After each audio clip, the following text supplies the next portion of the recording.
Kemi was a young woman full of life and dreams. She lived in a small, quiet village where everyone knew each other. Life seemed simple, but in this village, traditions were strict and mistakes were rarely forgiven. At just 19, Kemi found out she was pregnant. The father of her unborn child, a young man she loved deeply, abandoned her as soon as she shared the news. Instead of support, her parents were furious. "You have brought shame to this family," her father growled, face red with anger. Her mother, though sad, stood silently by her husband's decision. Within days, Kemi was disowned.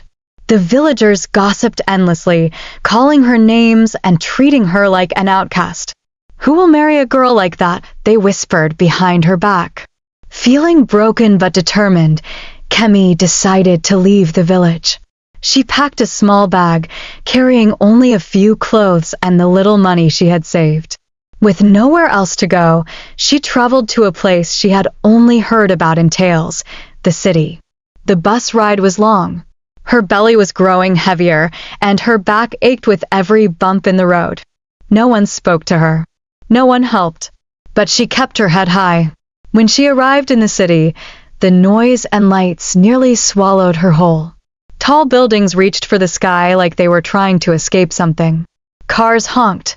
People pushed past her without a second glance. She had just enough money for one night at a cheap hostel. By morning, she was back on the street. It rained. She sat under an old broken bus stop, shivering, her hand resting on her belly. And then, someone offered her a cup of tea. A woman. Elderly. Wrinkled hands. Kind eyes. "You look cold," she said. Kemi nodded. "And hungry." The woman chuckled softly. "Aren't we all?" She took Kemi to a nearby cafe. Small, dusty, but warm. They sat together in silence. "I work here," the woman said. "Cleaning tables. The pay's nothing, but if you ask the manager nicely, maybe you can help in the kitchen." That night, Kemi scrubbed greasy plates until her hands blistered. But it was better than sleeping outside. Days turned into weeks. Her belly swelled. Her body ached. But she kept working. Until one day, as she wiped down the counter, a strange woman walked in. Rich. Elegant. She wore pearls around her neck like they grew there. She didn't order food. She just sat at the far end of the room, watching. Kemi felt her eyes burning into her back. And the next day, she came again. And again. Then, one afternoon, she left something behind. Not money. Not a phone. A gold bracelet with a note tucked beneath it. "Meet me tomorrow. I have a job for you. But you must not ask questions." The city never slept. Even at night, it glowed like fireflies in a glass jar, buzzing, restless, endless. But Kemi didn't have time to be amazed anymore. Every day was a battle for food, rest, and dignity. After finding the gold bracelet and the note, she barely slept that night. Who was the woman? What kind of job could she possibly offer? Kemi considered ignoring the message. It could be a trap, a trick, or even worse, a lie. But deep down, something told her the woman meant no harm. The next morning, she washed her only decent shirt in the cafe sink, dried it quickly under a fan, and left her son, Junior, with an old vendor across the street who occasionally babysat in exchange for leftover pastries. She walked to the same cafe, heart pounding. And there she was again, sitting in the exact same spot. Today, the woman wore dark sunglasses and a silk scarf tied around her neck. She looked like someone from the pages of a fashion magazine. "You came," the woman said, removing her glasses. Her voice was low, composed, almost too calm for a stranger. "You left this," Kemi said, handing her the gold bracelet. The woman smiled slightly. "It was never lost. It was a message." Kemi sat down slowly, unsure. "What do you want from me?" "A simple thing. Loyalty," the woman said. "And honesty. I've been watching you for weeks. You come early, you leave late. You never complain. You care for your child quietly. That says a lot." Kemi blinked, stunned. No one had ever spoken to her like that in the city. No one had noticed her. There's a position in one of my properties, the woman continued. Housekeeping. It pays well. You'll live on the property. Food, shelter, and privacy will be provided. You'll also be under observation. Observation? Kemi asked, confused. Let's just say. I like to test people before I trust them.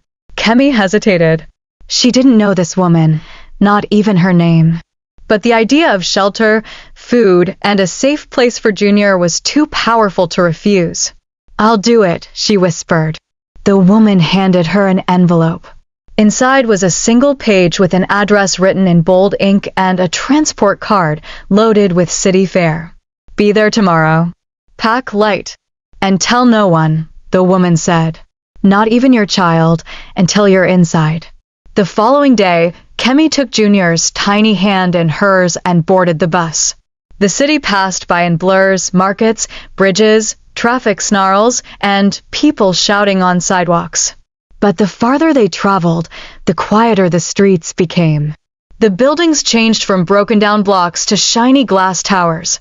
Eventually, the bus stopped in front of a large iron gate, guarded and surrounded by tall hedges. She hesitated. This was the place? A young man in uniform opened the gate and nodded without a word. She walked in slowly, heart racing. Inside the gate stood a mansion so large it made her feel like she had stepped into another world. White walls, marble statues, fountains that danced in the sunlight. A maid greeted her at the door. You must be Miss Kemi. Please, this way. She led Kemi through grand hallways with gold chandeliers and polished floors that reflected every footstep. The maid handed her a uniform. You'll work under the head of housekeeping. She'll meet you in the staff quarters tonight. Who's the head of housekeeping? Kemi asked. The maid gave a strange smile. You'll recognize her. That evening, in the staff dining hall, the door opened. And in walked the elegant woman from the cafe, no longer in pearls and scarves, but in a simple maid's outfit, hair tied in a plain bun. She nodded at Kemi.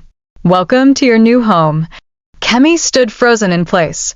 The elegant woman, now dressed as a maid, looked almost unrecognizable, yet her posture, her eyes, and her presence remained the same.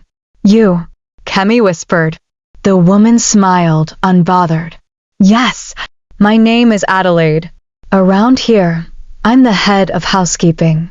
But there's more to this house than meets the eye, and more to me than a uniform. Kemi didn't know what to say. She had just arrived, and already nothing made sense.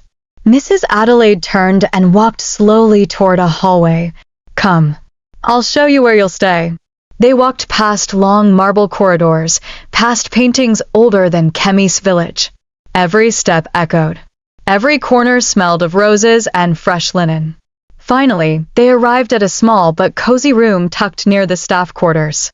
Inside were 2 small beds, a dresser, and a window that opened up to the garden. This will be your room, Adelaide said. You and your son. I've arranged for his things to be brought here from wherever you left them. Kemi's heart softened at that. She didn't ask how the woman knew where Junior's things were. She was just grateful someone cared. Why are you doing this? She asked. Adelaide didn't answer immediately. She just studied her. Because sometimes life hands us difficult tests. The question is not whether we fall, but how we rise again. Rest tonight. Work begins tomorrow at dawn. The next morning, Kemi wore her new uniform, neatly pressed, white-trimmed navy cotton. She left Junior with the in-house babysitter, a cheerful older woman who cared for the children of staff working in the mansion. Then she reported to the kitchen, where breakfast for the entire estate was being prepared. It was chaos, steam, spices, the clang of pots, and the yelling of head cooks who didn't care who you were or where you came from.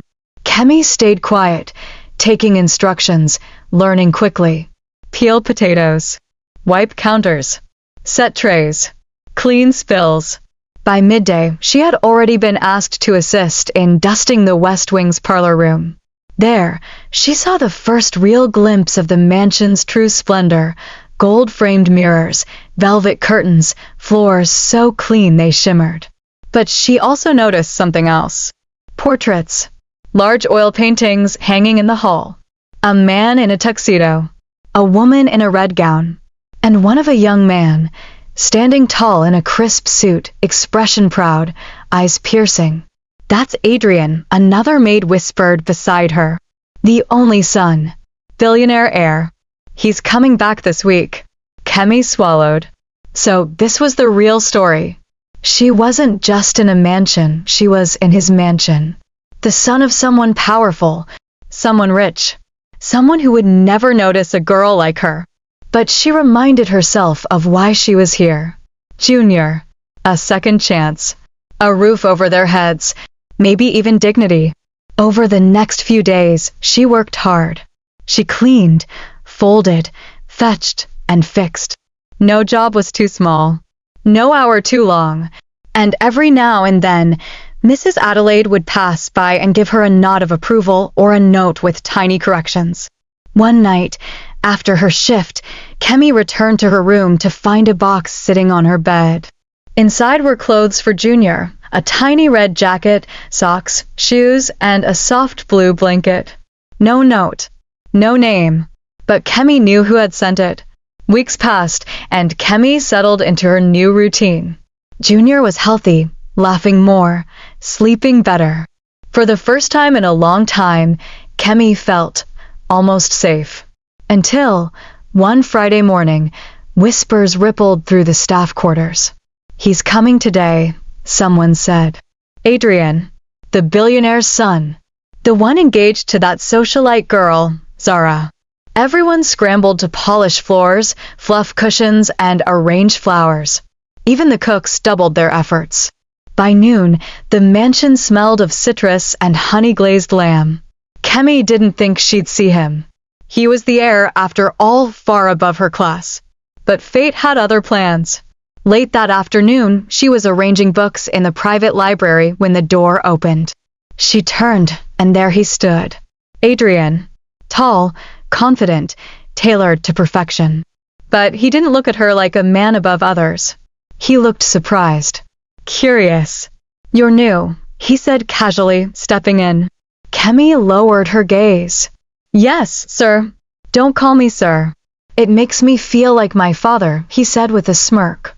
She managed a small smile. Your name? Kemi. There was a pause. A moment. Nothing romantic. Just awareness. Recognition. And then he walked away. But that glance, short as it was, planted a seed neither of them knew would grow. From that day on, Kemi tried to stay invisible. She knew better than to be noticed by someone like Adrian. She wasn't supposed to make eye contact with the heir, let alone exchange words. In a house like this, rules were like silk threads, elegant but easily snapped, and always dangerous when tangled. But it was already too late. Adrian noticed her. Not in the way a master notices a maid who forgot to polish a doorknob, but in a way that lingered. He began to show up in places he hadn't been before. The library, the garden path at dusk, the hallway near the kitchen, pretending to admire the antique wine shelf just as she passed by with a tray. And always he would look at her not with pity or arrogance, but with a strange curiosity, as if he were trying to read a story on her face. Kemi tried to keep her eyes down and her words brief. She wasn't stupid. She knew what curiosity could lead to and how quickly it could ruin everything she'd worked for. Still, her heart couldn't help but flutter whenever she felt his presence. One evening, as the staff cleaned up after a large family dinner, Kemi was called to the study by one of the senior maids. Mr. Adrian requested you help him with the fireplace, the maid said, avoiding eye contact. Kemi's heart dropped. Me? Yes, you. She washed her hands, wiped the sweat from her forehead, and hurried to the study. She knocked gently. Come in, came the deep voice from within. Adrian stood by the fireplace, his jacket off, sleeves rolled up, hair tousled like he had just woken from a nap. You know how to light one of these? He asked, gesturing at the old brick hearth. Kemi nodded silently, kneeling near the woodpile and kindling. Her hands moved skillfully, twisting newspaper, stacking wood just right. She felt him watching her. "You're not like the others," he said suddenly. She paused. "Sir? You don't chatter. You don't look for attention. Most people in this house do." "I'm just here to work," she said softly, still avoiding his gaze. "Still, there's something about you." She lit the match. The fire crackled to life. Warmth spread across the room, but Kemi felt a different kind of heat creeping up her neck. She stood quickly. "Is that all, sir?" He nodded, but before she could leave, he added, "What's your son's name?" Her breath caught. "Junior." Adrian smiled. "Strong name."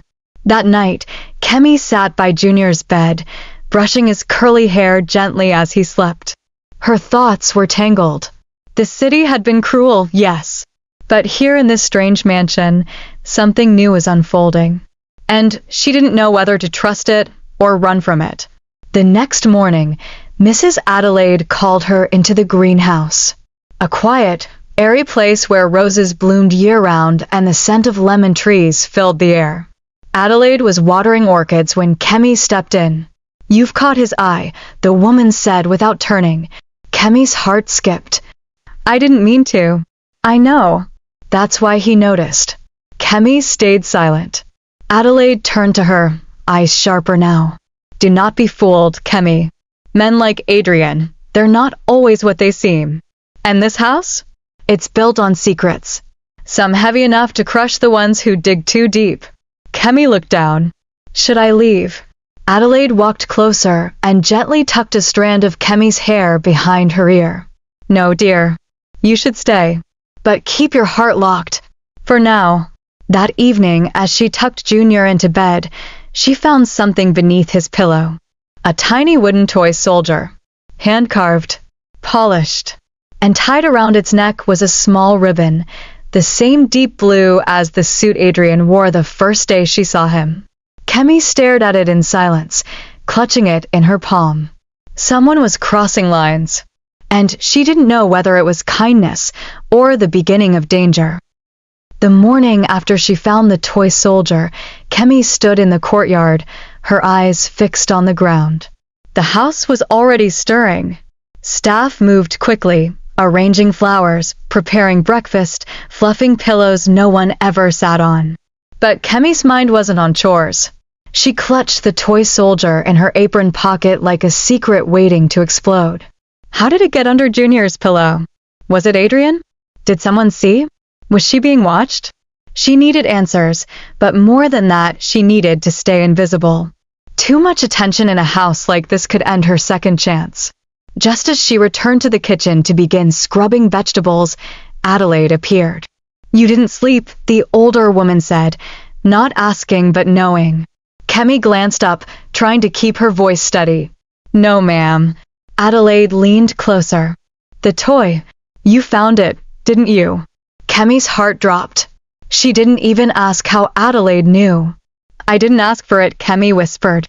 "I don't want to cause trouble." Adelaide gave a small nod, almost approving. "It's not trouble yet, but be careful. Men like Adrian don't always understand the weight of their actions." Kemi swallowed hard. "Come with me," Adelaide said suddenly. "I want to show you something." They left the servants' wing and walked deep into the oldest part of the mansion. The walls here were darker, lined with books and dusty portraits. Adelaide stopped at a closed wooden door and took out a brass key from her apron. "This used to be my room," she said softly, unlocking it. Inside was a space untouched by time. A modest bed, a faded rug, a rocking chair. But on the dresser were old photographs. One showed Adelaide, young, glowing, standing beside a man with eyes that looked a lot like Adrian's. "That's my son's father," she said quietly. "I was once where you are now, Kemi." Kemi's mouth fell open. "You were a maid?" Adelaide nodded. "And I fell in love with a man who lived in the rooms upstairs." Kemi's chest tightened. "I thought it was magic," Adelaide continued. "He said he loved me, promised he'd protect me. But when the family found out," her voice trailed off. She didn't finish. "I lost everything. And I nearly lost my son too. That's why I'm warning you. Kemi stepped forward. I don't want him to like me. I just want to work. For my son. Adelaide studied her with eyes that had seen too much. Then she nodded. Then keep doing what you're doing. Be excellent. Be quiet. Be strong. Let them think you're harmless. Later that afternoon, the mansion was buzzing with preparation. Adrian's fiancée, Zara, was expected for a surprise visit. Staff were polishing silver, preparing her favorite meals, fluffing rose petals into bathtubs. Kemi overheard the other maids whispering, "She's elegant and mean. She hates staff. She's obsessed with being perfect." When Zara arrived, it was like a movie scene. Cameras from the security gates showed her stepping out of a luxury car, hair done to perfection, heels clicking like gunshots.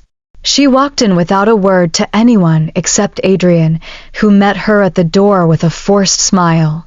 Kemi kept her distance. But that didn't last. In the evening, Zara requested tea in the East Lounge. Kemi was selected to serve it. As she arranged the silver tray and bent to pour, Zara's sharp eyes cut across the room. "You. What's your name?" Kemi froze. "Kemi, ma'am." Zara narrowed her gaze. "Pretty name. Pretty face too. Where are you from?" Kemi hesitated.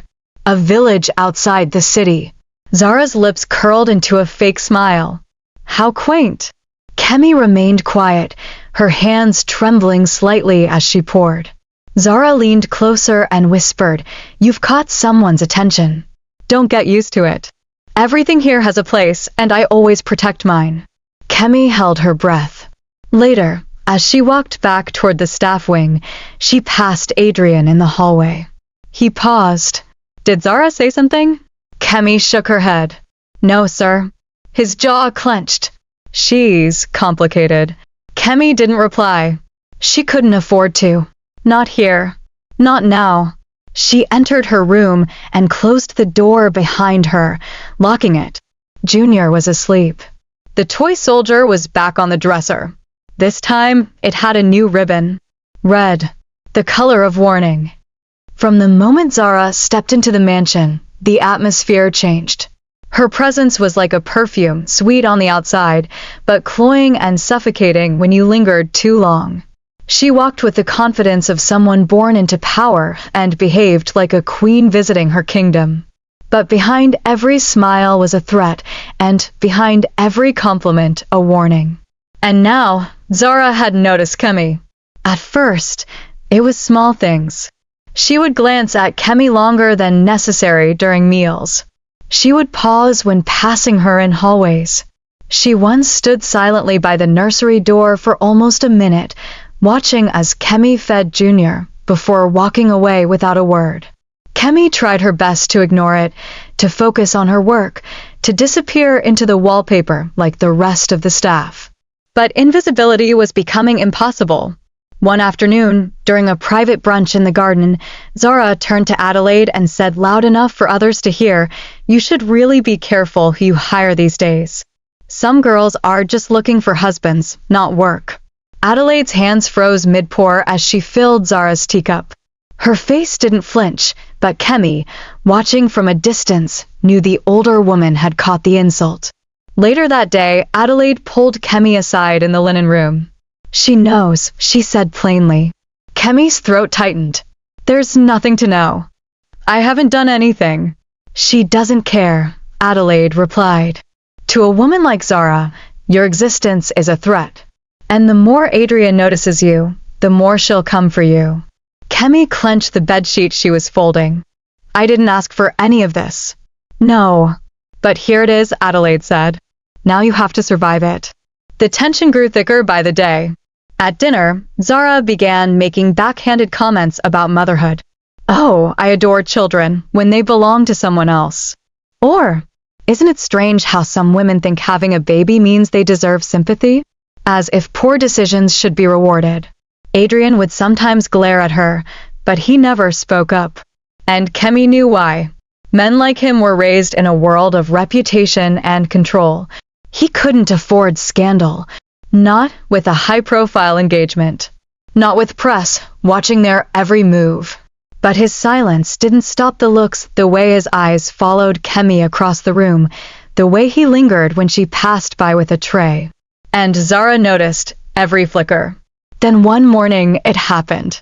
Zara called Kemi into her private dressing room. "You sent for me, ma'am?" Kemi asked, hands folded politely.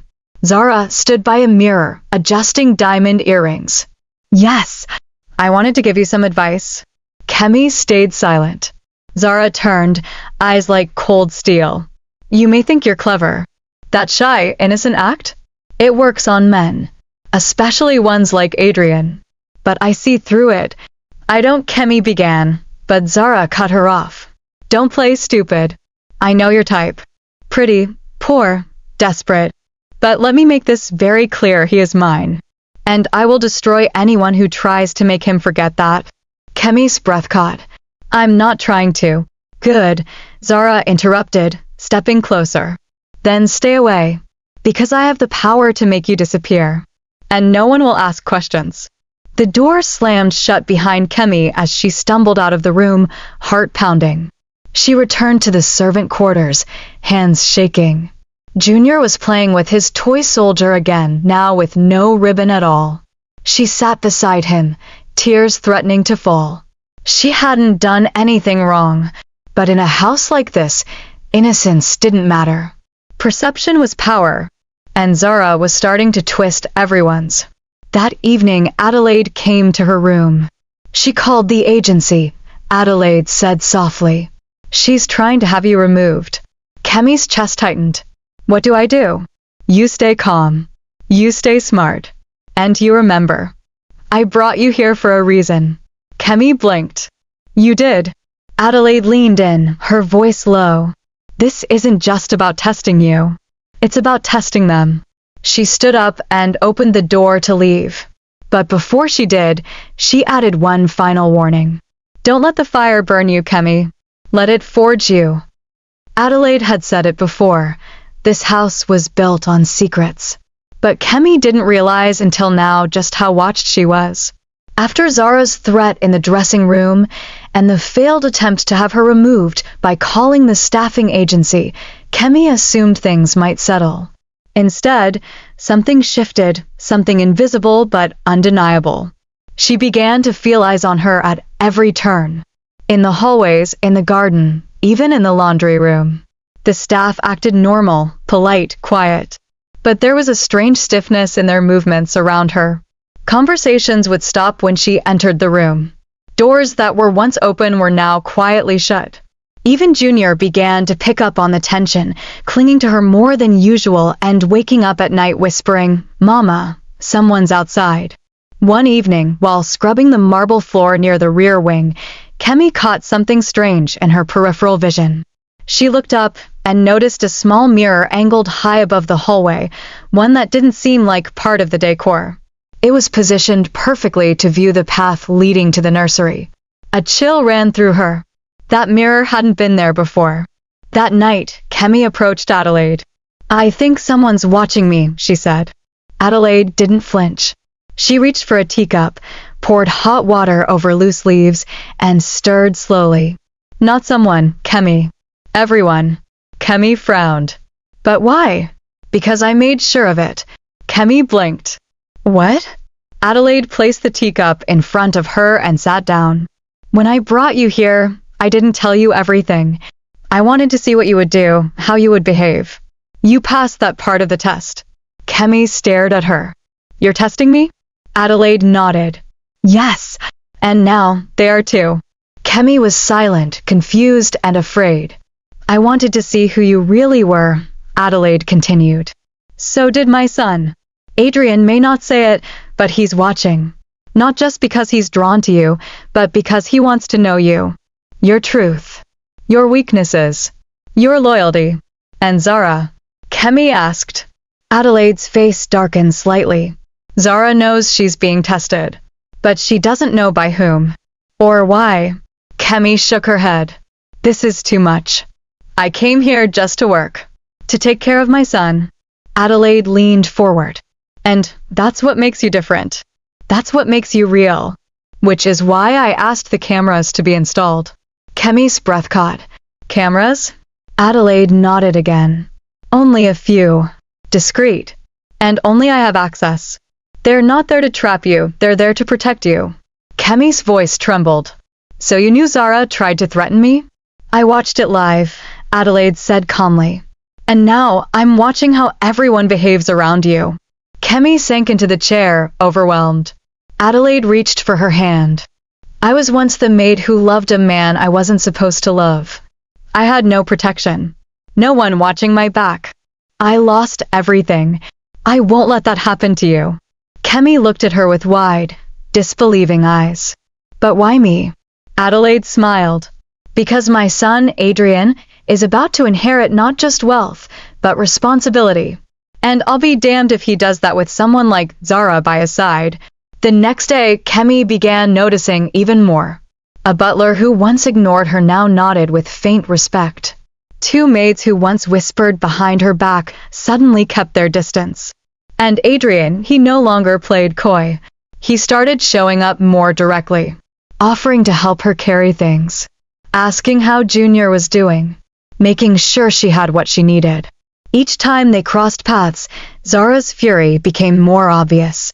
Then, one afternoon, as Kemi was folding towels outside the guest suites, she overheard a heated argument behind a closed door. Zara's voice hissed, "You're embarrassing me in front of your family." That maid? She doesn't belong here. Adrian's voice came next, tired, frustrated, firm. She's not just a maid. She's a person. Maybe the only honest one left in this house. Zara's voice dropped, dark and dangerous. If she stays, I go. Kemi stood frozen. The silence that followed lasted forever. And then Adrian replied, in a voice barely above a whisper, maybe. That wouldn't be the worst thing. That night, Kemi checked on Junior, only to find a new drawing by his bed. It showed a stick figure of Kemi holding Junior's hand. And standing beside them, a taller figure with messy hair and a blue suit. Adrian. Above their heads were 3 red hearts. She turned the page over.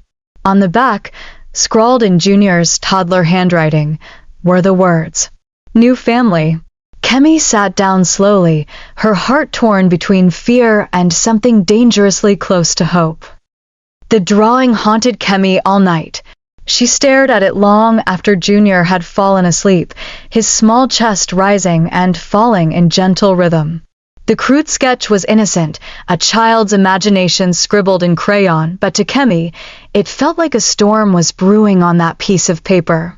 A storm she had no intention of starting. She slid the drawing into the bottom of her drawer and turned out the light.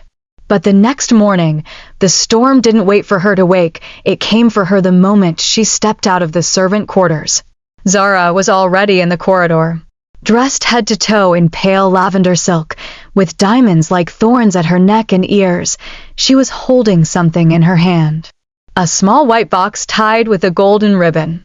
When Kemi tried to pass quietly, Zara held it out. "You dropped this," she said, her voice falsely sweet.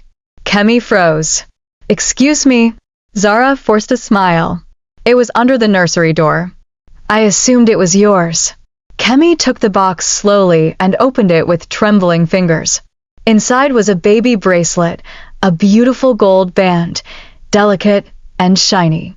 Too expensive for any maid to afford. Nestled beneath the bracelet was a card in neat cursive, for Junior. From Adrian. Zara's eyes narrowed as Kemi read it. Sweet, isn't it? He's always had a soft spot for strays. Kemi looked up, her chest tightening. "I didn't ask for this." "Of course not," Zara said with a laugh. "That's what makes it worse." With that, she turned and walked away, her heels echoing through the corridor like drumbeats of war. Later that day, Kemi placed the bracelet back in its box and took it to Adelaide. "I can't keep it," she said. "She's already furious." Adelaide turned the bracelet over in her palm, inspecting it. "He bought this quietly. Didn't even tell me." Kemi bit her lip. "I didn't want this." "I know you didn't," Adelaide said. "But he wanted to give it. That says more than he realizes." Kemi shook her head. It's too dangerous. If Zara finds another excuse, she'll make sure I'm gone. Adelaide looked at her for a long moment. Then she walked to her wardrobe and pulled out a small velvet pouch. Hide it, she said. Some gifts aren't meant to be worn yet, but that doesn't mean they don't matter. The week passed with rising tension. Zara's tone became sharper. Adrian grew more distant from her, but closer to Kemi in quiet, impossible ways. He began stopping by the nursery to read junior bedtime stories, never saying much to Kemi, but always staying longer than necessary. One evening, he brought a book Kemi remembered from her own childhood, The Lost Princess and the Hidden Rose. She watched from the doorway as he read, his voice gentle, Junior's head resting on his shoulder. And when the last page turned, Adrian glanced up at her. She reminds me of you, he said softly. The princess. She thought no one would ever find her. But someone did. Kemi turned away before he could see the tears in her eyes. Then came the night of the storm. Thunder cracked the sky like glass. Rain battered the windows of the estate. Lights flickered once, then stabilized. Most of the family and staff had gone to bed early, the house dark and still. Kemi was in the nursery, humming to Junior, when she heard a noise outside the door. Footsteps. But they weren't slow or cautious, they were frantic. Angry. The door burst open. Zara stood there, soaked from the rain, hair wild, mascara streaked. You think you're clever, she spat. Kemi stepped in front of Junior protectively. Please lower your voice. He's asleep. Zara laughed, a sharp, broken sound. He's asleep? Good. Then maybe he won't remember when I end this fantasy. What do you want? Kemi asked, steadying her voice. I want you gone. Zara screamed. I want you out of this house. Out of his mind. Out of my life. I'm not in your life, Kemi said calmly. You've made sure of that. Zara pointed a shaking finger at her. I know what you are. Poor little village girl with a sob story and a baby. You're playing them all. But I see through it. Then you should know I'm not playing anything, Kemi said. Zara stormed forward, and for a terrifying second, Kemi thought she might raise a hand. But a voice thundered behind them. Enough. Adrian stood at the door, eyes blazing. Get out, Zara. Zara spun around. You're choosing her? Over me. I'm choosing truth, he said coldly. And for once, I'm choosing what feels right. Zara stared at him, stunned. Her breath caught. Then, without another word, she turned and fled down the hallway, heels crashing like broken glass. When she was gone, Adrian looked at Kemi. I'm sorry, he said. I never meant for this to happen. Kemi didn't answer. She just picked up the blanket, wrapped Junior tightly, and whispered, It's already happening. The silence that followed the storm was heavier than the storm itself. Zara had disappeared from the mansion for 2 full days. No one knew where she went, but her absence wrapped the household in uneasy calm. The staff walked softer, spoke less, and looked at Kemi with a mix of curiosity and cautious respect. Something had changed. Lines were being drawn. Loyalties were shifting. And Kemi, though still in uniform, felt something unsettling brewing beneath it all. She couldn't sleep. Not since Adrian stood up for her in the nursery. His words echoed in her head every time she closed her eyes. I'm choosing what feels right. But what did that even mean? On the 3rd day, Zara returned, and the air in the mansion turned ice cold. She wore a different mask now. No more screaming or insults. She was calm, polished, painfully polite. But her eyes told another story. They followed Kemi everywhere. At breakfast, Zara said nothing to Adrian, but she sat closer than necessary, brushing his arm when she reached for salt, smiling whenever he spoke, making sure Kemi noticed. At lunch, she laughed loudly at nothing in particular. The sound was forced, jagged. Then, during dinner service, Kemi brought in a tray of drinks to the family's private lounge. She hadn't even entered the room when she overheard whispers from inside. She's playing him, Zara's voice hissed. You can't see it? She's using that child to manipulate your son. Adelaide replied evenly. I've watched her closely. She's not a manipulator. She's the only person in this house who hasn't asked for anything. Zara snapped back, of course she hasn't, because she's already gotten everything. Kemi paused at the door, heart pounding. Should she walk in? Or should she back away? She made her decision and stepped forward. Zara fell silent the moment the door opened. Her smile returned, venom sweetened with sugar. Ah, the favorite maid, she said softly, standing. Do be careful with that tray. Wouldn't want to spill anything on Adrian's favorite carpet. Kemi set the tray down calmly. Of course. Adelaide's eyes locked with hers for a moment, assessing, measuring. Then she nodded slightly. Kemi left the room, but she knew something had changed. Zara wasn't giving up. She was planning something. Later that night, Kemi was in the laundry room, folding fresh linens, when she noticed something strange in one of the folded towels. A tiny black device, smaller than a coin, a blinking red light, a camera. Her chest tightened. Who placed it there? And more importantly, how long had it been watching? She took it straight to Adelaide. The older woman studied the camera, her expression unreadable. This one's not mine, she said. Kemi felt her throat go dry. Then whose is it? Adelaide stood, walked to her closet, and returned with a small box. Inside were similar cameras, ones she had admitted to installing before. This isn't the model we used, she said. This is newer. And private. Kemi's heart pounded. You think it's Zara? She's desperate now. And dangerous. Adelaide narrowed her eyes. She knows she's losing. She's looking for something she can twist. And if she can't find it, she'll make it up, Kemi whispered. Adelaide placed a hand on her shoulder. I'll have the estate searched. Quietly. But until then, be careful. Watch what you say. Watch what you do. And keep Junior close. That night, Kemi didn't sleep.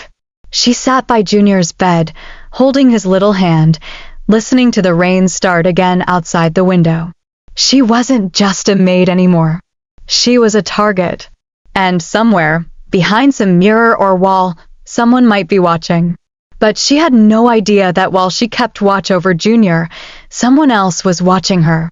From the security room on the far side of the house, Adrian stood in the shadows, eyes fixed on one screen. It showed Kemi in the nursery, eyes full of fear and love as she protected her son. He clenched his fists. Whatever game Zara was playing, it ended now. Zara's traps were no longer subtle. The following morning, a sudden hush swept through the mansion just as Kemi was polishing the marble staircase. The head butler, Mr. Dyke, came rushing toward her with an expression that was both apologetic and urgent. Kemi, please. Madam Adelaide needs to see you. Immediately. In the main study. Her heart dropped. Is something wrong? I don't know. Just come quickly, he said, glancing nervously over his shoulder. The study was darker than usual. Curtains drawn. The large chandelier dimmed. Adelaide stood by the window, her back turned, while Zara leaned smugly against a table, her arms folded like a victorious queen. On the desk lay a printed set of photographs. Kemi's stomach twisted. She didn't need to look, she knew what they were. Still, Adelaide gestured gently toward the images. Please take a look, Kemi. With trembling fingers, she picked up the photographs. They showed her and Adrian, nothing intimate, nothing improper, but carefully selected angles, him leaning close while reading to Junior, her looking up at him with a soft smile, him brushing a stray curl from her face while she cradled the sleeping boy. The framing was damning. Zara clicked her tongue. Very emotional, isn't it? Almost romantic. Except for the part where she's supposed to be the maid. Kemi stayed quiet. Her heart beat so loudly, she thought they might hear it echo off the walls.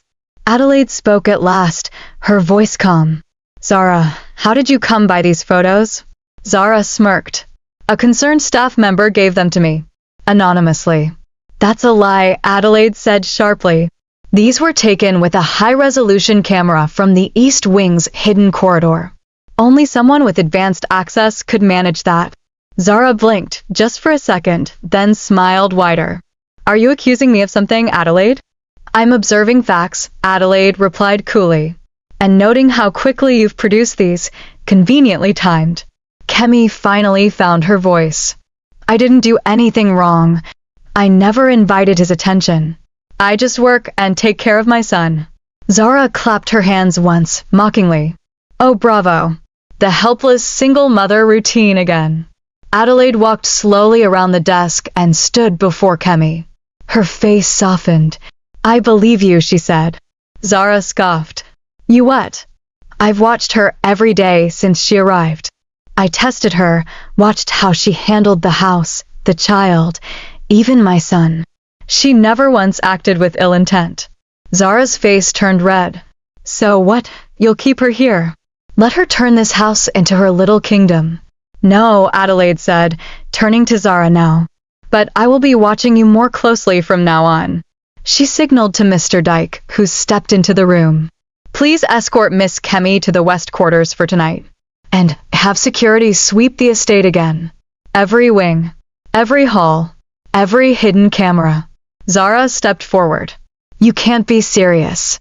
Adelaide cut her off. "I am serious. Because unlike you, I don't act out of jealousy. I act out of truth." That evening, Kemi sat alone in the West Quarters, a place once reserved for personal guests. She looked out the wide balcony window at the city lights. Her son slept peacefully in the bed behind her, unaware of the war waging around his mother. She didn't want any of this. She came to the city to survive, to give her son a future. But somehow, she'd stepped into a world of secrets, power, and poisoned kindness. Suddenly, there was a knock at the door. She opened it slowly, and there stood Adrian. His face was unreadable. "I wanted to check on you," he said. "And, Junior." "We're fine," she whispered. He stepped inside, looked around. "They told me Zara tried to use photos."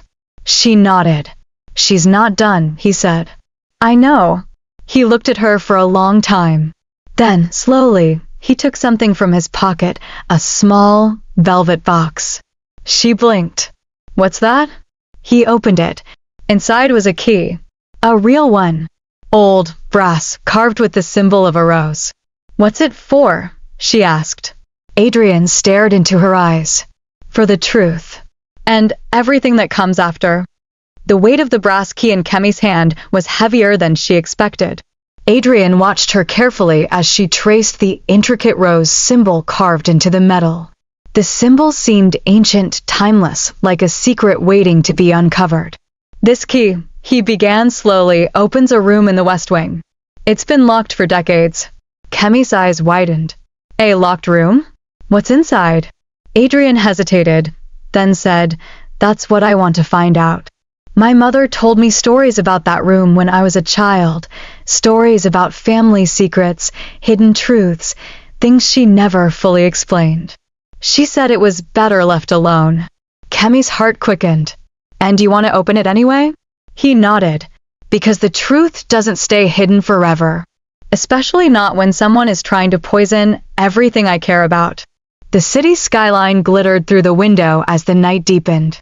The mansion was quiet now, every shadow lengthening into dark corners filled with memories. Kemi stood beside Adrian, the key clasped tightly in her hand. Junior was asleep in the crib nearby, breathing softly. Together, they moved silently through the mansion's labyrinthine halls.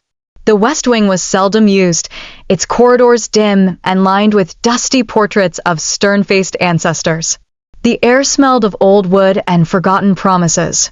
Finally, they reached the door, a heavy oak slab with iron hinges and a lock that gleamed cold and unused. Adrian took a deep breath. "Ready?" Kemi nodded, though her fingers trembled. She inserted the key, feeling the metal's cold bite as it slid into the lock. With a slow turn, a soft click echoed through the silent hallway. The door creaked open. Inside was a small study, preserved perfectly despite the years. Bookshelves lined the walls, filled with leather-bound tomes, their spines cracked with age. An ornate desk sat beneath a dusty chandelier, papers stacked in neat piles. A faded portrait of a woman with piercing eyes hung above the fireplace, Adrian's grandmother. Kemi's gaze drifted to a large, locked chest in the corner, its iron clasp adorned with the same rose symbol. Adrian stepped forward, running his hand across the wood. "This belonged to my grandfather. They said it held the family's most guarded secrets." Kemi felt a chill. What kind of secrets? Before he could answer, a sudden noise startled them, a faint click from the hallway. They froze. Footsteps, soft, deliberate, were approaching. Adrian's hand went to Kemi's arm. "Hide." They slipped behind the heavy curtains, holding their breath as the door handle rattled. The door creaked open, and Zara stepped inside, soaked again from the rain, her eyes wild with desperation. She looked around, scanning the room. "This is where the truth lives," she muttered. "Let's see if it ruins you." Her gaze fell on the locked chest. With a cruel smile, she pulled a small tool from her pocket, a lockpick, and began working on the clasp. Kemi's heart pounded. They had to stop her. Adrian's hand found Kemi's wrist. "We need a plan," he whispered. Zara's fingers worked quickly, the lock clicking open. She lifted the lid, revealing stacks of old letters, photographs, and a leather-bound journal. She pulled out the journal and flipped through its yellowed pages, eyes scanning hungrily. Suddenly, Zara gasped. "This is it," she hissed. "Proof that your precious maid is a liar. A fraud. She's been hiding who she really is." Kemi's blood ran cold. Adrian stepped forward, voice sharp. "Put that down, Zara." Zara spun around, journal clutched tightly. "You don't get to stop me," she snarled. "I'll destroy her reputation. Tear this family apart." Kemi swallowed her fear, stepping out from behind the curtain. "Enough," she said firmly. "You don't know what's written there."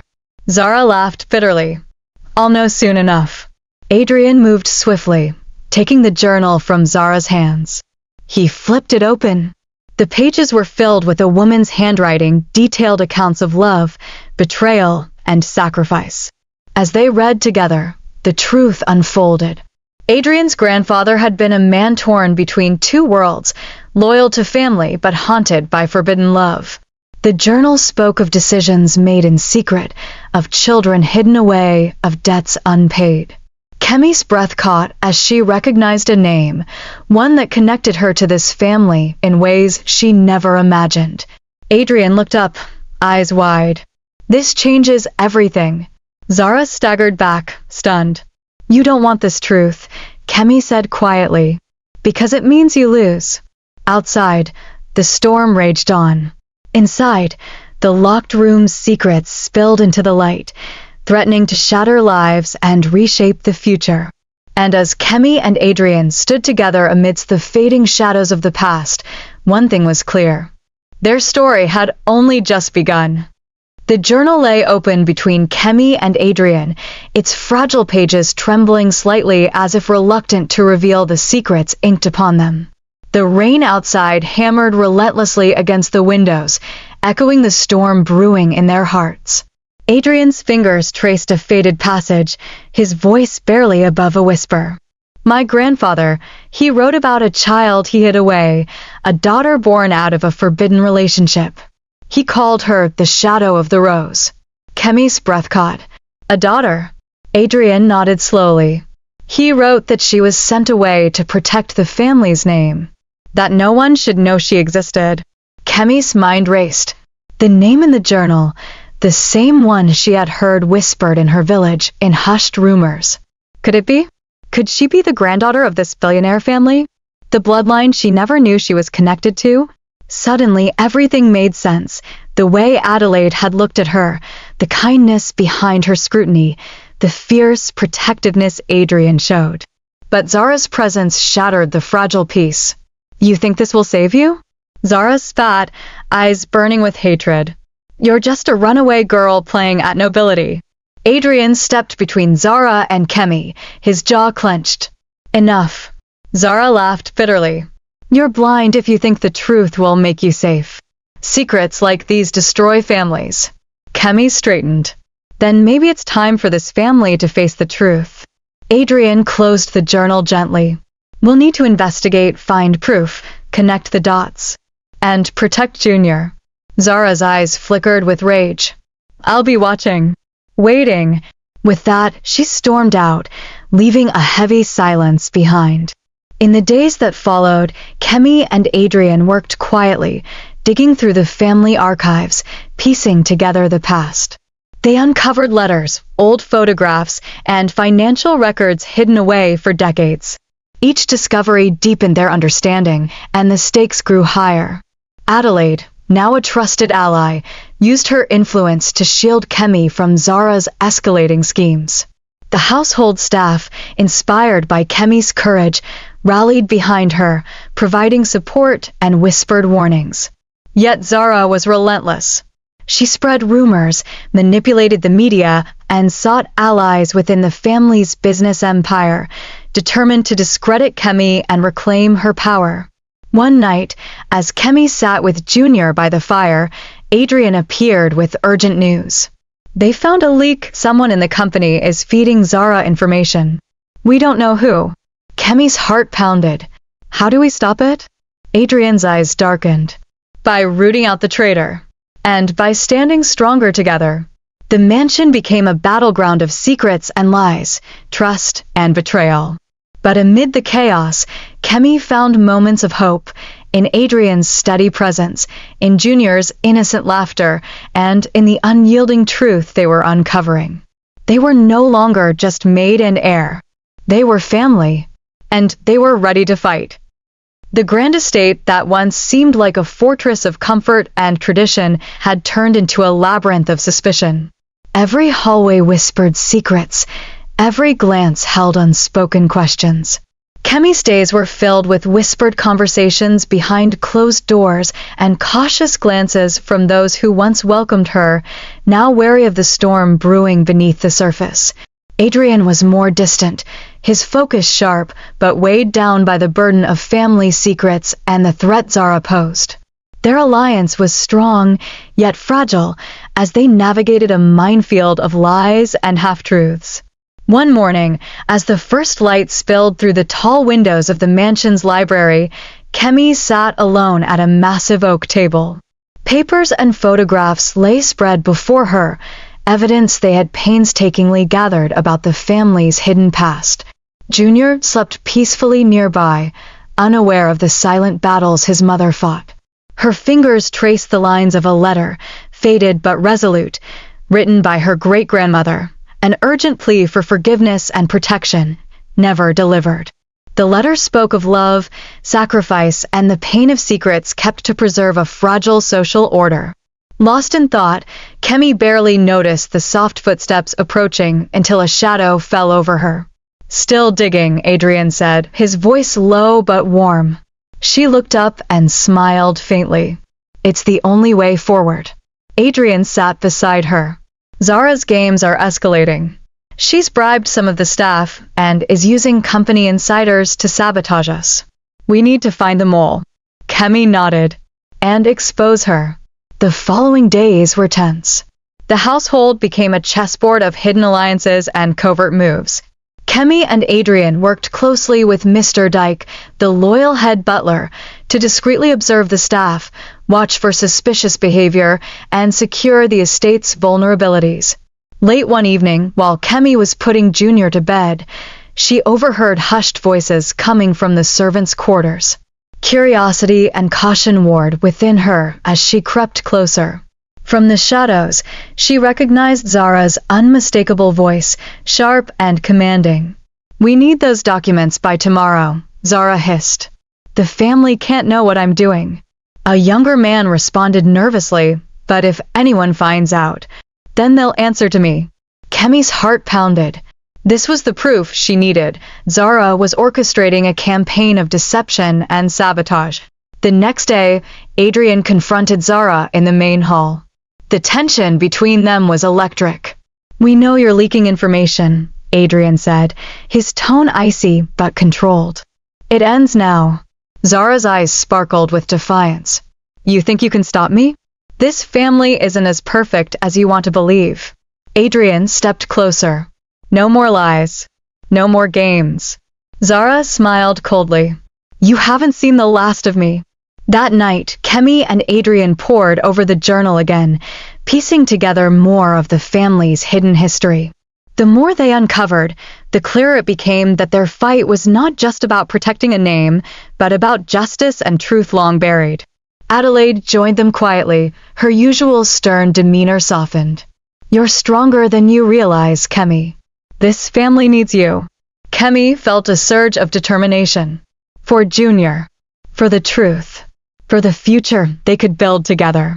Outside, the city lights flickered like distant stars, indifferent to the storm inside the mansion. Inside, alliances shifted, secrets unraveled, and a young woman once cast out by fate was becoming the force that might just save them all. The grand mansion felt colder than ever, despite the flickering warmth of the fireplaces scattered through its halls. Every creak of the floorboards, every whisper of the wind outside seemed amplified in the tense atmosphere that had settled like a heavy fog. Kemi sat at the ornate dining table, the heavy crystal chandelier casting fractured light across the polished wood. Junior was safely asleep in his nursery, but Kemi's mind was wide awake, racing with thoughts of the battle ahead. Adrian entered quietly, his tailored suit neat, but his expression grave. We can't wait any longer, he said. Zara's influence is spreading. She's already approached several board members, and some of them are wavering. Kemi nodded, swallowing the knot forming in her throat. Then we need to act fast. Call a family meeting. The whole board, every important member. Adrian hesitated. Are you sure? It could backfire if we don't have everything locked down. Kemi's eyes met his, steady and determined. We have to trust the truth. This family deserves to know what's been hidden. The following day, the mansion buzzed with an energy that felt like the calm before a storm. Invitations were sent. The board members arrived in expensive cars, their faces masks of curiosity and suspicion. Some greeted Adrian and Kemi with polite smiles, others barely concealed their disdain. Adelaide stood by Kemi's side, a pillar of quiet strength. As the guests settled into the grand drawing room, Adrian cleared his throat. Thank you all for coming on such short notice. He looked around the room, eyes sharp. There are matters concerning the family legacy and the future of our company that demand transparency. For years, secrets have been kept, secrets that threaten to unravel everything we've built. Murmurs rose from the crowd. Kemi stepped forward, her voice clear. I have something to share, a story and proof about the true history of this family, about sacrifices made and lies told to protect appearances. She unfolded the journal, holding it up. This journal belonged to my great-grandmother. It reveals hidden truths about our ancestors, including a daughter hidden away to preserve the family name. Gasps rippled through the room. Zara's eyes narrowed from the corner, her smile gone. Adrian continued, we believe that this daughter's bloodline continues, and that person is here today. Silence fell, thick and heavy. The room erupted into questions, accusations, and disbelief. Board members whispered fiercely, some outraged, others intrigued. Zara stood suddenly, voice sharp and commanding. This is nonsense. Fabricated stories to gain sympathy and power. Adrian's voice rose with conviction. No, it's truth. And it's time we accept it. Kemi held her ground, feeling the weight of generations pressing down, yet also the fragile hope of new beginnings. As the meeting progressed, alliances formed and shifted. Some pledged support, others plotted in the shadows. Zara's presence was a dark cloud, but Kemi saw sparks of light in those willing to face the truth. When the meeting finally adjourned, Kemi felt exhausted but resolute. Adrian approached her quietly. We've made enemies, but also allies. This war is far from over. Kemi nodded. For Junior's future, for all of us, I'm ready. Outside, thunder rumbled in the distance, promising a storm that mirrored the one brewing inside the mansion. Inside, a young woman once cast aside was now the key to a family's salvation or its ruin. And the city watched, waiting for what would come next. The days following the family meeting were a whirlwind of whispered conversations and guarded glances. The mansion, once a place of order and elegance, now felt like a stage where unseen battles played out behind every door. Kemi woke early that morning, the weight of responsibility pressing on her like a heavy cloak. Junior's soft breathing from the nursery was a small comfort, a reminder of what she was fighting for. Downstairs, Adrian was already meeting with trusted allies, quietly planning the next steps. Kemi joined him in the study, where stacks of papers and old photographs lay spread across the desk. We have to get ahead of Zara's plans, Adrian said, his eyes tired but sharp. She's digging up old scandals, trying to discredit your lineage. Kemi frowned. She won't stop until she destroys everything. Adrian nodded. That's why we need more than just the journal. We need witnesses, proof, undeniable evidence that connects you to the family history. Kemi thought for a moment. What about the housekeeper who cared for the hidden daughter? Or the gardener who saw things he shouldn't have? Adrian's face brightened slightly. Good idea. If they're still alive, their testimonies could tip the scales. Over the next week, Kemi and Adrian worked tirelessly, tracing the faint threads of the past.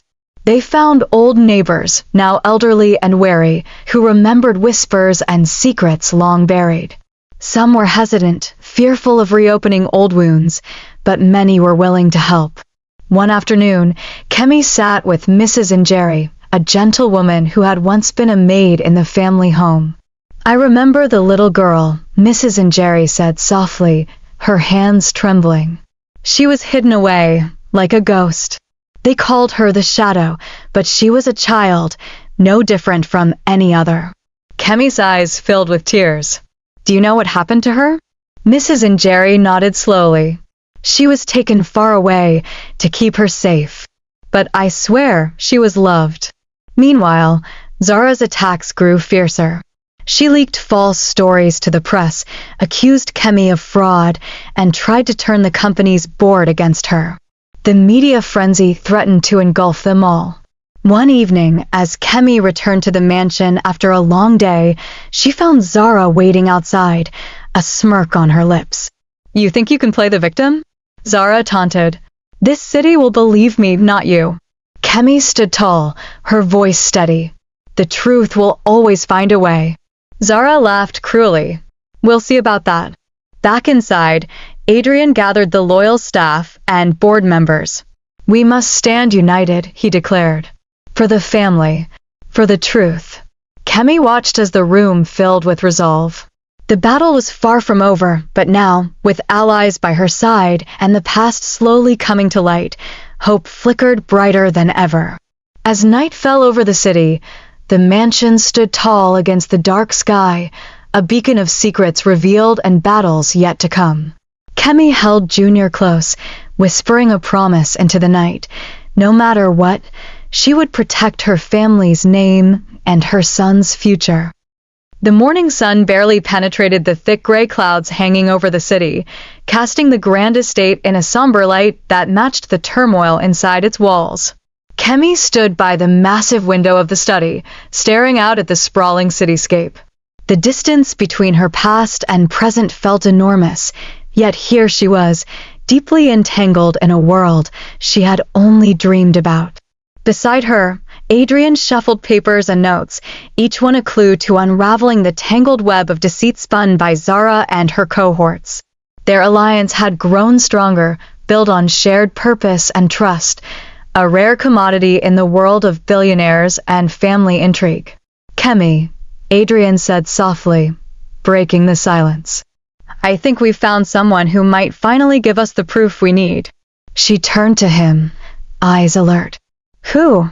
Her name is Grace, he explained. She was the family's nurse decades ago, cared for the hidden daughter until she passed away. She's been living quietly on the outskirts of the city. If what she remembers is true, it could change everything. Determined to find Grace, Kemi and Adrian arranged to meet her in a modest apartment tucked away in a quiet neighborhood. The place was humble, far removed from the lavish estates they were used to. When Grace opened the door, her frail hands trembled, but her eyes held a sharp intelligence. She invited them in without hesitation. For hours, Grace recounted stories of a little girl raised in secrecy, a child of love, but also of pain and sacrifice. She described the care she gave, the warnings she received to keep the girl's existence hidden from even the closest family members, and the heartbreak of losing her without ever revealing the truth. She deserved to live without fear, Grace said, voice wavering. But the secrets, they tore this family apart. Kemi listened, tears threatening to spill. Do you have anything, letters, photographs, anything that could help us? Grace nodded, reaching into a dusty box and pulling out a bundle of faded photographs and worn letters. Take these. Keep them safe. Back at the mansion, Kemi and Adrian pored over the new evidence, the photographs showing a young girl strikingly similar to Kemi herself, the letters revealing heartfelt pleas and confessions from family members long gone. But with each discovery, the tension grew. Zara's forces were more aggressive than ever, planting doubts and false accusations within the board. The media frenzy swelled, threatening to drown out the truth. One evening, as Kemi walked through the marble halls, she overheard a heated conversation between Zara and one of her allies. They're close to exposing everything, Zara hissed. We must act now, discredit Kemi before she gains any more ground. Her ally nodded grimly. I'll arrange for a scandal to be leaked. Something so shocking, no one will listen to her claims again. Kemi's heart raced. The war was intensifying, and the stakes were higher than ever. The next day, as the city buzzed with the latest scandal Zara had fabricated, Kemi and Adrian called an emergency meeting with their loyal supporters. We cannot let lies drown out the truth, Adrian declared. We will fight this with facts, evidence, and unity. Kemi stepped forward, her voice steady but passionate. I'm not just fighting for myself. I'm fighting for the legacy of this family and for Junior's future. We will not be silenced. The room erupted in applause, a rare moment of hope amidst the chaos. That night, as rain began to fall softly against the windows, Kemi held Junior close. The city lights shimmered in the distance, a reminder of the battle raging beyond their walls. She whispered a vow to her son, a promise that no matter how dark the storm, they would endure. That the masks would fall and the truth would shine through. Because in this city of secrets, only the brave dared to stand in the light. The mansion was unusually quiet in the early hours of the morning. Most of the household was asleep, but Kemi lay awake, her thoughts swirling like a tempest. The weight of her discoveries and the looming threat from Zara pressed heavily on her mind. She ran her fingers over the faded photographs Grace had given her, images of a young girl who looked hauntingly like herself, dressed in simple clothes, but with eyes full of quiet strength. Junior's soft breathing came from the nursery down the hall, a steady reminder of everything Kemi was fighting for. She was not just fighting for herself or her place in the family, she was fighting to secure a future for her son, one free of the shame and rejection she had once endured. Adrian joined her in the study later that morning, his face tired but determined. We've identified the board members Zara has already swayed, he said quietly. Some are ready to betray us if the price is right. Kemi's jaw clenched. How many are we talking about? 3 confirmed. 2 more we're still watching closely. Adrian spread out a map of the city over the desk, dotted with pins marking key locations, board members' homes, potential allies, and places where Zara's influence was strongest. We need to act fast, Adrian continued. If Zara controls the board, she could force a vote to remove you, and with that, take everything from us. Kemi nodded, stealing herself. Then we'll have to find a way to cut off her power at the source. Over the next several days, Kemi and Adrian worked tirelessly, meeting secretly with trusted allies and gathering more evidence from Grace's box of letters and photographs. Each letter revealed more about the hidden daughter, about the love she was denied, the pain she endured, and the family's desperate attempts to bury her existence. One afternoon, Kemi received a call from Mrs. and Jerry, the former maid. Her voice was trembling but urgent. "Miss Kemi, there's something you need to know. I overheard a conversation at the market. Zara is planning something big. Something that could ruin you completely." Kemi's heart pounded. "What is it?" Mrs. and Jerry hesitated. "She's organizing a secret gathering tonight.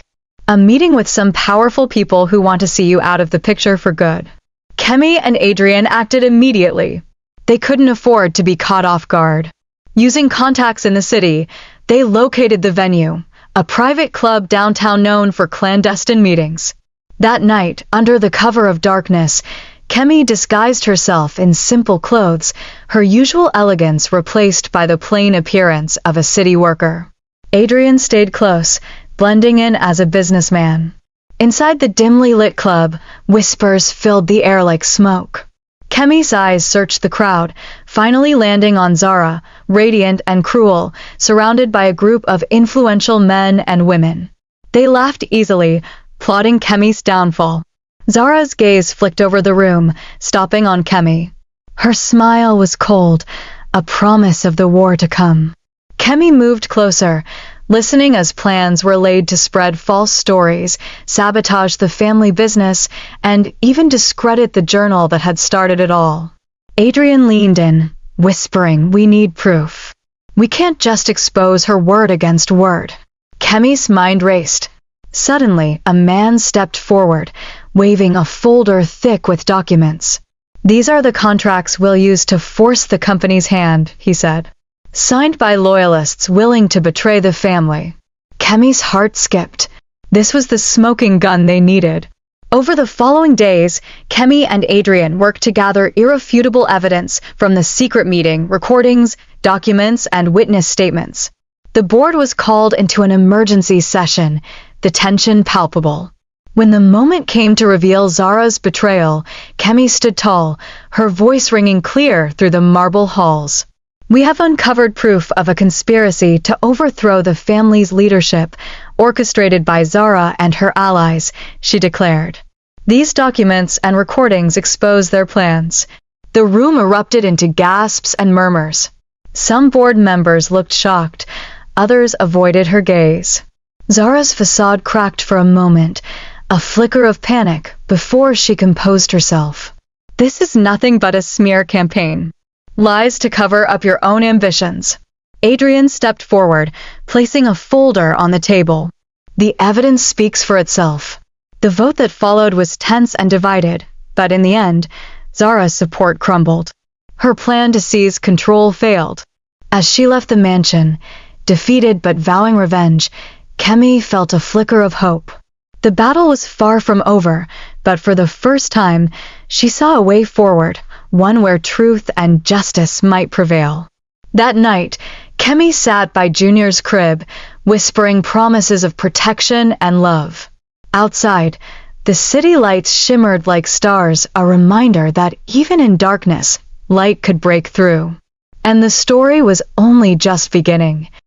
The morning sun spilled golden light through the tall windows of the mansion's library, but inside, the atmosphere was thick with tension and unanswered questions.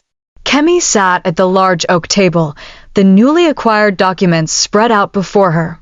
Each paper, each letter, each photograph was a piece of a puzzle that still felt incomplete.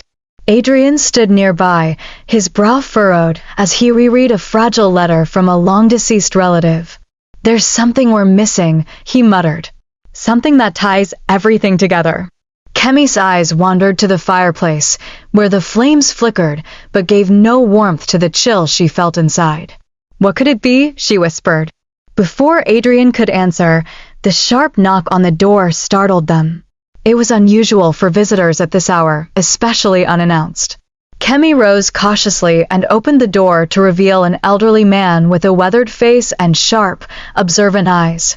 His clothes were simple but neat, and there was a quiet dignity in his stance. "May I come in?" he asked politely. Adrian and Kemi exchanged glances but nodded. The man stepped inside and introduced himself as Mr. Kamau, a former family lawyer who had left the city years ago after becoming disillusioned with the family's secrets. "I've been watching from afar," Kamau said, his voice low but firm. "I know about the hidden daughter, the journal, and the fight to claim the truth. I've come to help." For hours, Kamau shared stories and information that stunned Kemi and Adrian. He spoke of documents hidden in a forgotten vault beneath the old family estate, sealed away by the patriarch decades ago. These documents, Kamau believed, held the undeniable proof that could end the war with Zara once and for all. "There's a map to the vault inside this journal," Kamau explained, pulling out a worn leather-bound book from his satchel. "But it's coded. You'll need all your wits to decipher it." Kemi leaned forward, her heart pounding. "If we find this vault, what then?" Kamau smiled faintly. "Then the truth will be laid bare, and the family will have no choice but to acknowledge it." The next days were a whirlwind of preparation and decoding. Kemi, Adrian, and Kamau worked tirelessly, poring over the journal's cryptic symbols and old family records. Each discovery brought them closer to the vault, but also deeper into danger. Zara's attacks became more desperate. Rumors spread that Kemi was hiding more than just family secrets, accusations of theft, fraud, even conspiracy. The press circled like vultures, waiting to pounce on any misstep. One evening, as Kemi returned home from a tense meeting, she found the mansion unusually silent. The staff was restless, the servants exchanging worried looks. Adrian met her at the door, face grave. "There's been a break-in." "Someone searched the study." Kemi's stomach tightened. "Did they take anything?" Adrian shook his head. "Not that we can tell. But they left a message." He handed her a folded note. Kemi unfolded it carefully. The words were chilling. "Stop digging or you'll regret it." Undeterred, Kemi knew the time had come to face the past head-on. She gathered her closest allies, Adrian, Kamau, and a few trusted staff, and they prepared for a covert journey to the old estate. The drive through the city streets was tense, every shadow seeming to conceal a threat. When they arrived, the estate was a ghostly silhouette against the night sky, overgrown with ivy and whispering of forgotten times. Inside, the air was thick with dust and memories. Following Kamau's guidance, they navigated hidden passages and secret chambers until finally, behind a false wall in the library, they found the vault. It was a heavy iron door, locked tight but not impenetrable. Using the coded map and Kamau's old keys, they slowly unlocked it. The door creaked open to reveal rows of boxes and scrolls, a treasure trove of the family's buried history. Among the documents, they found letters of confession, legal papers proving the legitimacy of the hidden daughter, and most importantly, a will that named Kemi as the rightful heir to a portion of the family's fortune. As Kemi held the will in her hands, a mix of relief and disbelief washed over her. The evidence was undeniable. Yet, she knew this was only the beginning. The battle for recognition, for justice, and for the future of her son was far from over. Outside, the city lights flickered, oblivious to the storm of secrets and power unfolding in the mansion's depths. That night, as Kemi lay beside Junior, she whispered a vow into the darkness. No matter the obstacles, no matter the enemies, she would claim her rightful place for herself, for her son, and for the truth that could no longer be hidden. The morning after discovering the vault and the will, a heavy silence hung over the mansion. Kemi sat in the grand sitting room, the will resting on the polished mahogany table before her like a fragile promise. The sunlight filtering through the curtains seemed dimmer than usual, as if the house itself was holding its breath. Adrian paced restlessly, rubbing his temples. "This will changes everything. But Zara won't go down without a fight." You need to be ready. Kemi's eyes were steady. I'm ready. I have to be. Word spread quickly through the city's elite circles. The revelation that Kemi was not only part of the family, but the rightful heir to a share of the fortune sent shockwaves. Newspapers ran headlines speculating on the scandal, tabloids spun stories of betrayal and hidden heirs, and social media exploded with divided opinions. Zara's public image took a hit, but she remained defiant, using every ounce of influence to rally her supporters within the board and society. At the next board meeting, tension crackled in the air like electricity. Zara, poised and fierce, addressed the members.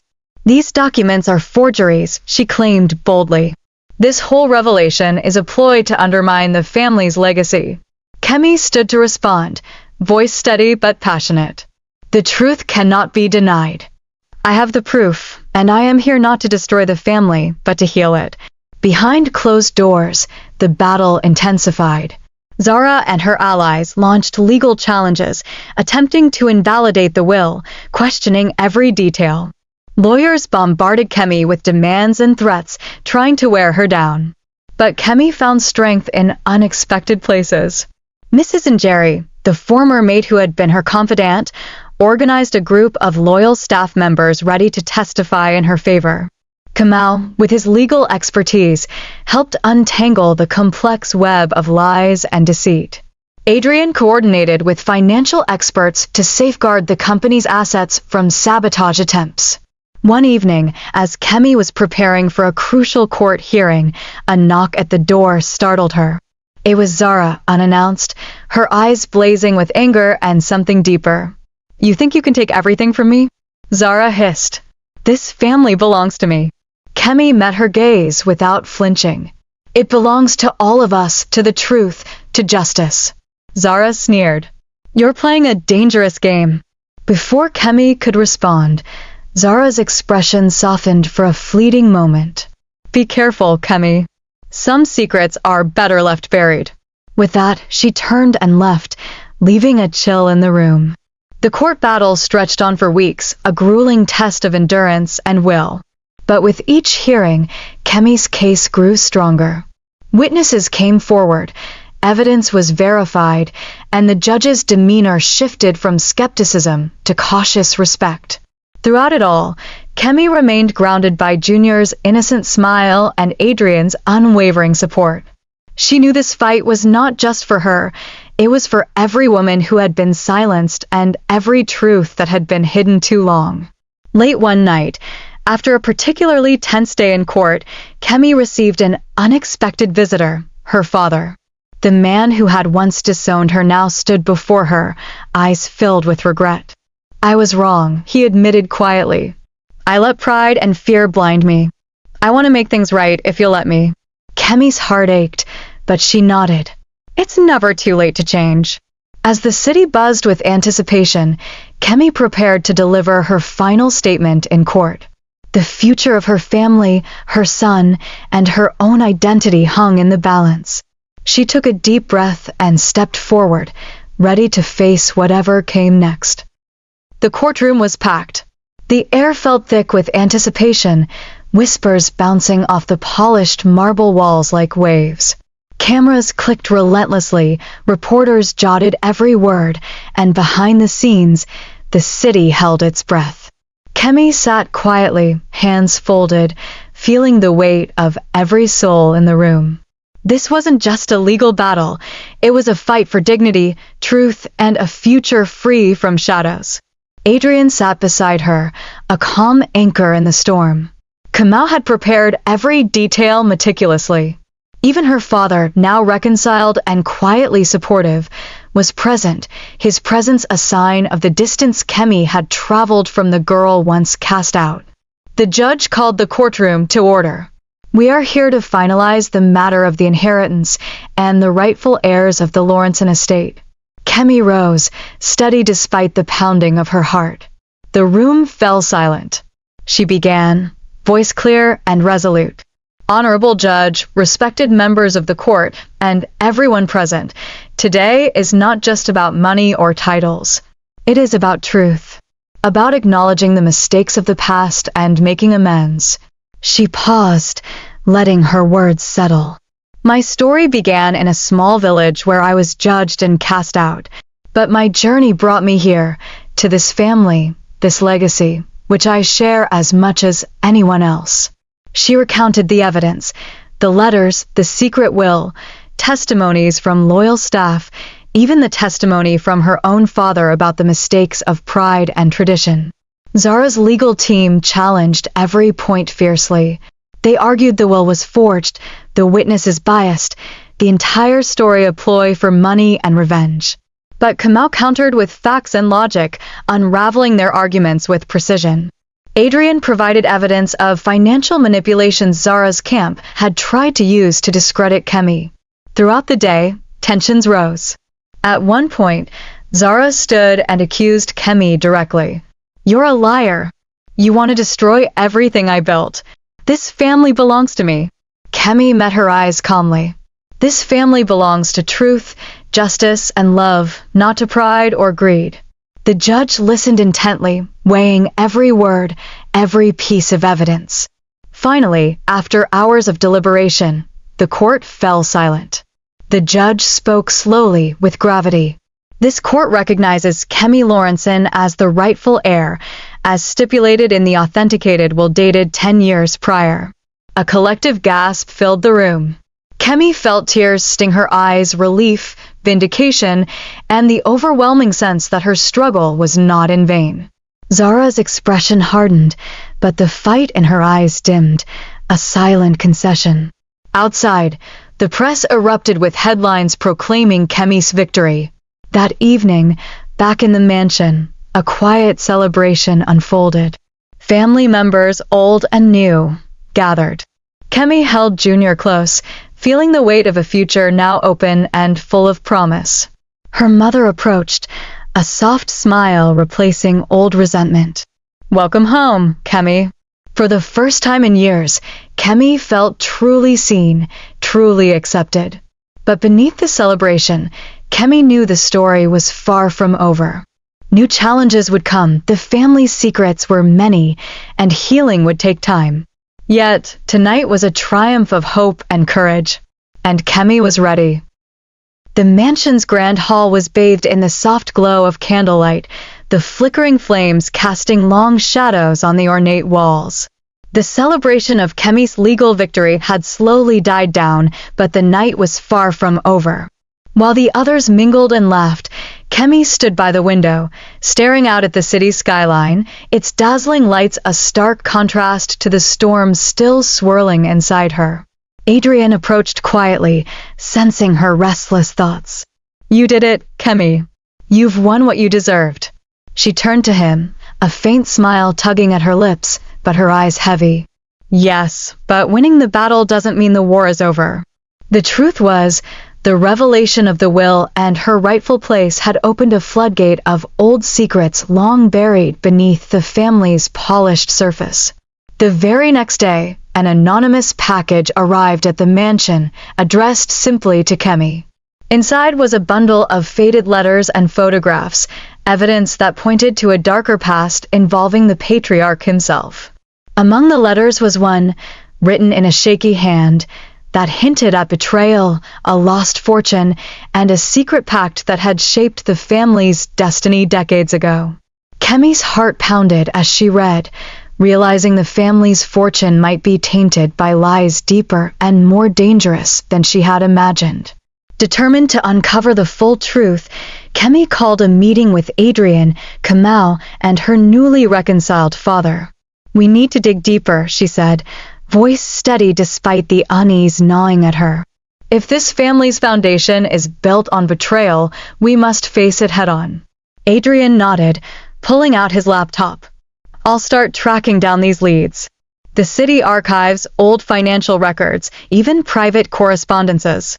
Kemi added, "And I'll look into any legal documents that might have been hidden or altered." Her father, though hesitant, agreed to help. "I owe you that much, and more."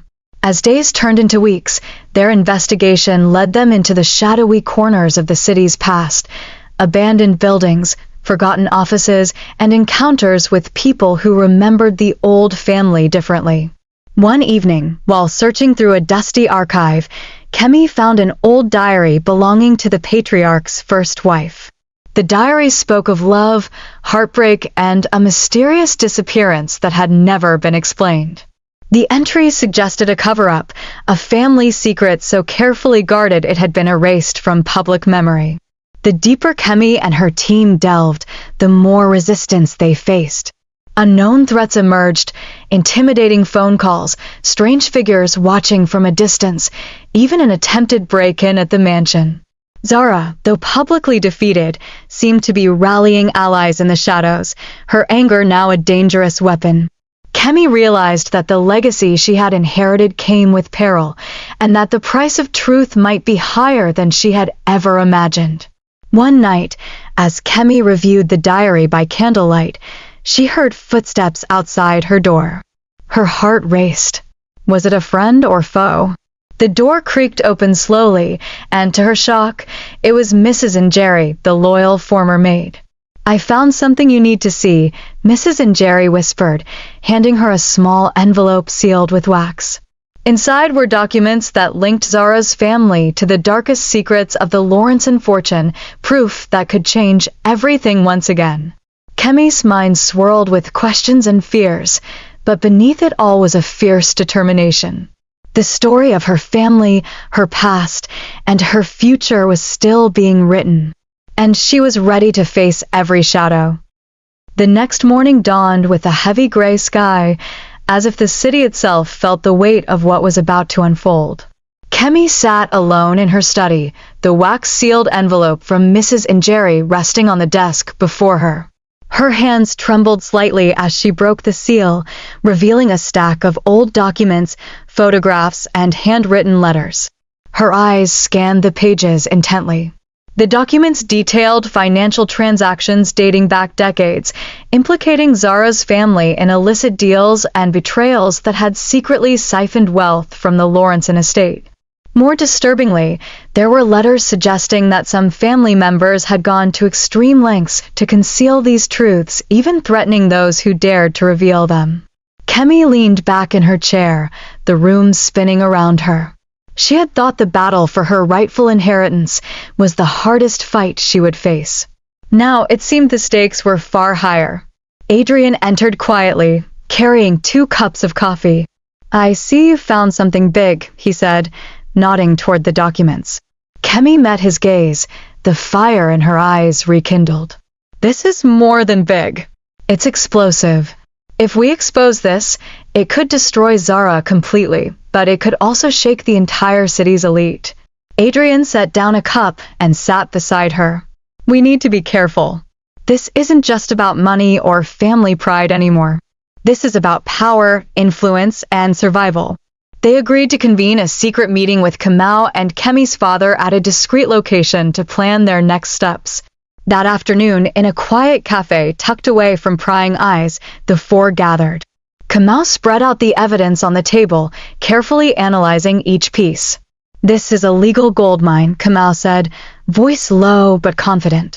"We can build a case that not only clears your name, but also reveals the extent of the corruption." Her father sighed heavily. "It's painful to see the truth about the family I once trusted. But Kemi, you have the strength to face this."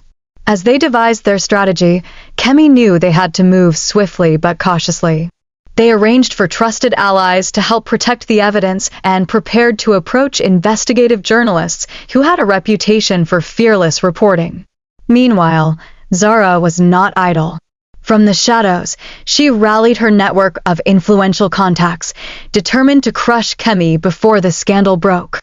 Rumors began to swirl, attempts to discredit Kemi's character intensified, and whispers of threats reached Kemi's circle.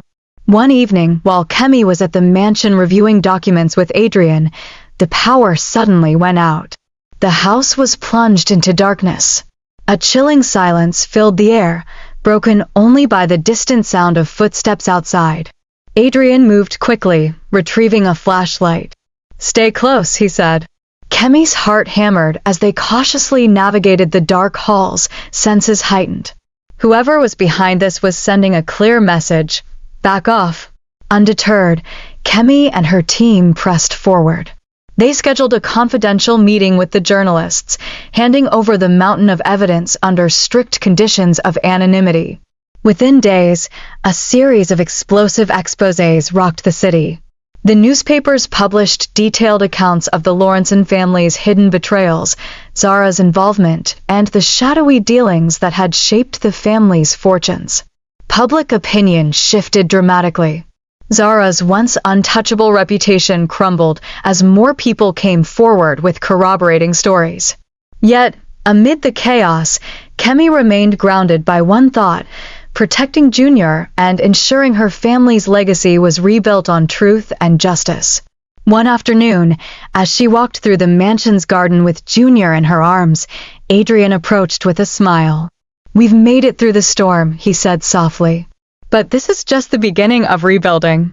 Kemi nodded, feeling the first true glimmer of hope in months. But in the shadows, not all enemies had been revealed, and the web of lies was far from fully untangled. Kemi's journey was far from over.